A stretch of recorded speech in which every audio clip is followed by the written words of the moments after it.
এই যে লাশ কচুরি বান্নার থেকে উঠাইছে যেন, আর এটা আমার ছেলে। এখন আপনার দাবিটা কি? আমার দাবি কি, আমার সন্তান তো মরে গেছে, আমি তো সন্তানের তার কিছু। আপনার যে নাতি আছে, নাতি কি তার বাবার কথা মনে করে কিনা, বা আপনার যে পুত্রবধূ আছে তারা কি বলে কিনা? তারা আছে, পুত্রবধূর আমি রেখেছি, নাতি আমার কাছে। আমি এই পুত্রবধূ, এই যে আমার ছেলে, যে সবার ইলিয়াস আলী সবার ছবি আছে। এই যে এটা আমার ছেলে খুলনা রোড মাসে গেছে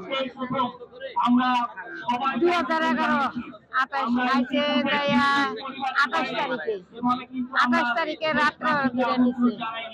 আমরা লাশ পাইছি ডিসেম্বরের 8 তারিখে, 9 তারিখে 10 তারিখে আমরা আজকে 12 বছর একটা ছেলে আছে। আমার এই ছেলের নামে একটা গাড়ি পুরানির মামলা ছিল, আর ছোট ছেলের নামে 2টা গাড়ি পুরানির মামলা। আমি চান্দাবাজির মামলা খাইছি, আমার চান্দাবাজির মামলা হয়েছে, আমার র্যাব উঠে নিয়ে গেছে। ছেলের লাশ মারি দেওয়ার পরে আমার নিয়ে গেছে র্যাবরা। আমি অনেক, আমার হাজবেন্ড নাই, আমার সন্তান নাই, আমার একটা নাতি যখন ওর বাবা মারা যায় 7 বছরের নাতি আমার মা আছে। এই যে আমার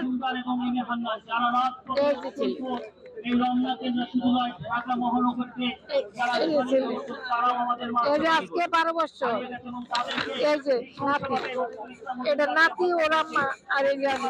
ছেলে কেমন ছিল? আপনার ছেলে কেমন ছিল?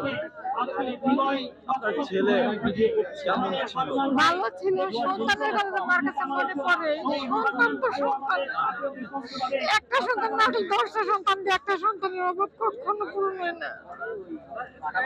আমার এই যে বাচ্চাটা, নাতিটা, ও সব সময় বাবার কথা মনে করে, ও তো বাবার কথা চেহারাটা মনে নাই।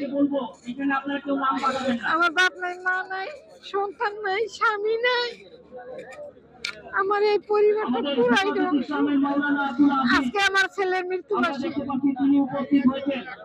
8 ডিসেম্বরের 10 তারিখ, আজকে আমার ছেলের মৃত্যুবার্ষিকী।